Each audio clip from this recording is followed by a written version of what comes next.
Assalamualaikum warahmatullahi wabarakatuh. Selamat datang di channel Ari Galeri.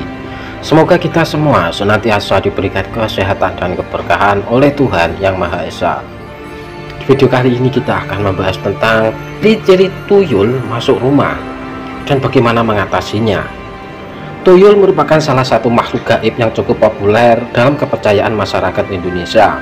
Meski keberadaannya masih diperdebatkan, banyak orang yang mengklaim pernah mengalami gangguan tuyul di rumah. Nah, pembahasan kali ini kita akan mencari solusi secara mendalam tentang ciri-ciri tuyul masuk rumah, penyebabnya, serta bagaimana cara mengatasinya.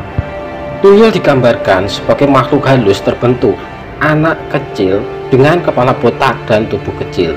Dalam kepercayaan populer, tuyul sering dikaitkan dengan praktek pesugihan atau upaya mencari kekayaan secara instan melalui bantuan kekuatan gaib.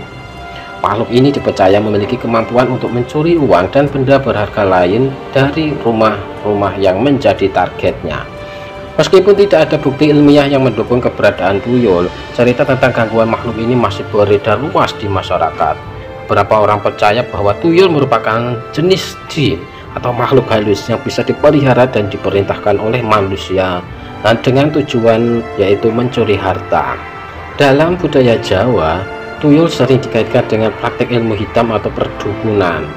Pandangan ini tidak selalu diterima oleh semua kalangan masyarakat. Bagi sebagian orang, cerita tentang tuyul hanyalah mitos atau dongeng yang diwariskan secara turun-temurun. Meskipun keberadaan tuyul masih diperdebatkan, banyak orang yang mengklaim dapat mengenali tanda-tanda kehadirannya di rumah. Dan berikut adalah beberapa ciri-ciri yang sering dikaitkan dengan masuknya tuyul ke dalam rumah. Yang pertama, hilangnya uang atau benda berharga secara misterius. Yang kedua, terdengar suara-suara aneh terutama di malam hari. Yang ketiga, munculnya bercak atau noda yang tidak bisa dijelaskan.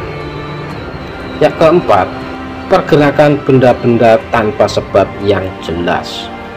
Yang kelima, perasaan tidak nyaman atau merinding tanpa alasannya. Yang keenam, gangguan pada hewan peliharaan yang tidak biasa.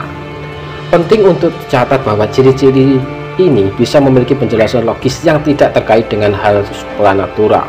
Misalnya, hilangnya uang bisa disebabkan oleh kelalaian atau pencurian oleh manusia, sementara suara-suara aneh mungkin berasal dari hewan atau pergerakan struktur bangunan. Nah, penyebab tuyul masuk rumah menurut kepercayaan yang populer, ada beberapa faktor yang dianggap bisa menarik tuyul untuk masuk ke dalam rumah. Beberapa hal diantaranya, rumah yang tidak dijaga secara spiritual, ibaratnya rumah yang jarang dibuat beribadah. Kemudian adanya energi negatif atau konflik di dalam rumah tangga. Lalu pemilik rumah yang terlibat dalam praktek ilmu hitam. Kemudian keberadaan benda-benda tertentu yang dianggap menarik tuyul untuk masuk. Yang terakhir, lokasi rumah yang dekat dengan tempat-tempat angker. Meskipun faktor-faktor ini tidak memiliki dasar ilmiah, banyak yang masih mempercayainya dan berusaha menghindari hal-hal yang dianggap bisa mengundang tuyul ke dalam rumah.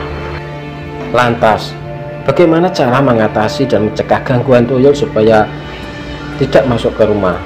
Ya, bagi mereka yang percaya pada keberadaan tuyul dan ingin melindungi rumah dari gangguan, ada beberapa langkah yang sering dianjurkan, yaitu yang pertama, memperkuat iman dan rajin beribadah. Yang kedua, membaca doa-doa perlindungan secara rutin. Yang ketiga, memasang jimat atau benda-benda yang dianggap bisa mengusir tuyul. Yang keempat, melakukan ritual pembersihan energi rumah. Yang kelima, menghindari penyimpanan uang dalam jumlah yang besar di rumah, karena itu akan memicu tuyul bisa masuk ke dalam rumah. Dan yang keenam, menjaga kebersihan dan kerapian rumah, karena sejatinya rumah yang bersih dan rapi akan muncul energi positif di rumah, dan itu bisa memicu tuyul enggan untuk datang ke rumah kita. Penting untuk diingat bahwa langkah-langkah ini lebih bersifat spiritual dan psikologis. Dari sudut pandang keamanan praktis, langkah-langkah seperti memasang sistem keamanan yang baik dan berhati-hati dalam menyimpan barang berharga tetap menjadi prioritas utama. Lantas, bagaimana pandangan agama tentang tuyul dan makhluk gaib? Dalam konteks agama khususnya Islam, kepercayaan terhadap makhluk gaib seperti jin memang diakui benar adanya. Namun konsep tuyul sebagai makhluk pencuri yang bisa dipelihara manusia tidak memiliki dasar yang kuat dalam ajaran agama. Ada beberapa pandangan agama terkait hal tersebut, yaitu yang pertama, makhluk gaib memang ada, tapi tidak boleh disembah atau dimintai pertolongan. Yang kedua, manusia dilarang mencari kekayaan melalui cara-cara yang tidak halal, apalagi mencuri. Yang ketiga, perlindungan terbaik adalah dengan mendekatkan diri kepada Tuhan Yang Maha Esa. Yang keempat, cerita-cerita tentang tuyul sering dianggap sebagai tahayul yang harus dihindari. Dalam ajaran Islam misalnya, ada doa-doa khusus yang diajarkan untuk meminta perlindungan dari gangguan makhluk halus. Salah satunya adalah doa yang diajarkan malaikat Jibril kepada Nabi Muhammad SAW yang mempunyai arti, "Aku berlindung dengan wajah Allah yang mulia dan kalimat-kalimat Allah yang sempurna, yang tidak bisa dilampaui oleh orang baik maupun orang jahat, dari kejahatan yang turun dari langit dan kejahatan yang naik ke langit, dari kejahatan yang diciptakan di bumi dan kejahatan yang keluar darinya, dari fitnah malam dan siang, dari kejahatan yang datang di malam hari, dan dari kejahatan setiap yang datang kecuali yang datang dengan kebaikan, wahai yang Maha Pengasih." Nah, mitos dan fakta seputar tuyul seiring berkembangnya zaman, cerita tentang tuyul telah melahirkan berbagai mitos yang beredar di kalangan masyarakat. Dan berikut adalah beberapa mitos yang populer beserta penjelasannya. Mitos sendiri, tuyul hanya mencuri uang kertas. Faktanya, cerita pencurian oleh tuyul seringkali bisa dijelaskan dengan kelalaian atau pencurian oleh manusia. Atau mitos lain, tuyul takut pada bawang putih. Dan faktanya, tidak ada bukti ilmiah yang mendukung klaim ini. Bawang putih memang memiliki sifat antimikroba, tapi tidak ada hubungannya dengan makhluk gaib. Ada mitos lain, yaitu tuyul bisa dipelihara untuk mendatangkan kekayaan. Dan faktanya, kepercayaan ini bisa berbahaya karena mendorong orang untuk mencari jalan pintas dalam mencari kekayaan. Alih-alih bekerja keras dan jujur, tapi hal ini bisa mengakibatkan dengan kepercayaan yang dianggap mencuri. Dan mitos lain yang terakhir, yaitu tuyul hanya muncul pada malam hari. Tapi faktanya, cerita tentang kemunculan tuyul di siang hari juga ada, menunjukkan inkonsistensi dalam mitos ini. Penting untuk memahami bahwa banyak cerita tentang tuyul mungkin berasal dari upaya menjelaskan kejadian yang sulit dipahami di masa lalu. Dengan kemajuan ilmu pengetahuan, banyak fenomena yang dulunya dikaitkan dengan tuyul kini bisa dijelaskan secara ilmiah. Lantas bagaimana dampak psikologis kepercayaan terhadap tuyul? Kepercayaan terhadap keberadaan tuyul dan makhluk gaib lainnya dapat memiliki dampak psikologis yang signifikan pada individu masyarakat tersebut. Bisa mengakibatkan kecemasan dan ketakutan yang berlebihan. Ada perasaan tidak aman di rumah sendiri. Lalu kecenderungan untuk mencari penjelasan supranatural untuk kejadian sehari-hari. Dan bisa berpotensi eksploitasi oleh pihak yang mengaku bisa mengusir tuyul. Dan pengabaian terhadap masalah keamanan dan keuangan yang sebenarnya. Di sisi lain, bagi sebagian orang, kepercayaan terhadap tuyul dan upaya melindungi diri darinya bisa memberikan rasa kontrol dan keamanan psikis.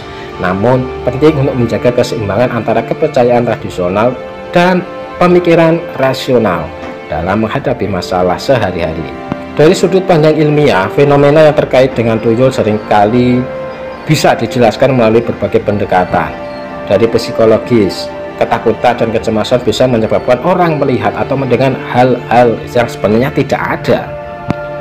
Dan dari sisi sosiologi, cerita tentang tuyul bisa dilihat sebagai bentuk kontrol sosial atau cara masyarakat menjelaskan fenomena tersebut. Dari antropologi, kepercayaan terhadap tuyul merupakan bagian dari sistem kepercayaan dan budaya. Dan dari segi kriminologis, kasus pencurian yang dikaitkan dengan tuyul seringkali bisa dijelaskan melalui analisis forensik dan investigasi kriminal. Para ilmuwan dan peneliti terus berupaya memahami asal-usul perkembangan kepercayaan terhadap tuyul dalam konteks budaya Indonesia. Studi ini tidak bertujuan untuk menyangkal kepercayaan masyarakat, melainkan untuk memahami fenomena ini dari sudut pandang manapun. Terlepas dari kepercayaan terhadap tuyul, melindungi rumah dari pencurian dan gangguan keamanan lainnya tetap menjadi prioritas utama, yaitu dengan cara memasang sistem keamanan seperti CCTV dan alarm, kemudian menggunakan kunci dan gembok berkualitas, lalu menjaga pencahayaan yang baik di sudut-sudut sekitar rumah, dan menjalin hubungan baik dengan tetangga untuk saling mengawasi. Lalu berhati-hati dalam menyimpan uang dan barang berharga di rumah. Kemudian tidak membagikan informasi tentang jadwal kepergian di media sosial. Dan yang terakhir, Muhammad Putin memeriksa dan memperbarui asuransi rumah ya. Langkah ini tidak hanya efektif dalam mencegah pencurian oleh manusia, tetapi juga bisa memberikan rasa aman yang lebih nyata dibandingkan dengan mengandalkan perlindungan dari gangguan gaib. Edukasi dalam menangani kepercayaan terhadap tuyul, yaitu dengan pengenalan terhadap metode berpikir ilmiah yang kritis, pemahaman tentang psikologis manusia, penjelasan tentang fenomena alam dan sosial sering dikaitkan dengan hal gaib, dan diskusi terbuka tentang nilai budaya dan kepercayaan tradisional dalam konteks modern. Nah, kesimpulannya, fenomena tuyul dan kepercayaan terhadapnya merupakan bagian dari kekayaan budaya dan folklore Indonesia. Meskipun tidak ada bukti ilmiah yang mendukung keberadaan tuyul, cerita tentang ini tetap hidup dalam imajinasi masyarakat. Penting untuk memahami bahwa banyak ciri yang dikaitkan dengan kehadiran tuyul sebenarnya bisa dimiliki penjelasan logis dan ilmiah. Di era modern seperti ini, menghadapi kekhawatiran tentang tuyul atau gangguan supranatural lainnya, pendekatan yang seimbang antara menghormati kepercayaan tradisional dan menerapkan langkah keamanan modern adalah yang terbaik. Edukasi dan pemikiran kritis memainkan peran penting dalam membantu masyarakat memahami fenomena ini secara lebih komprehensif. Nah, itulah sedikit penjelasan atau pembahasan tentang ciri-ciri tuyul masuk rumah dan bagaimana cara mengatasinya dan solusi terbaik apa yang perlu dilakukan. Semoga informasi ini dapat menambah wawasan dan pengetahuan kita. Semoga bermanfaat dan terima kasih.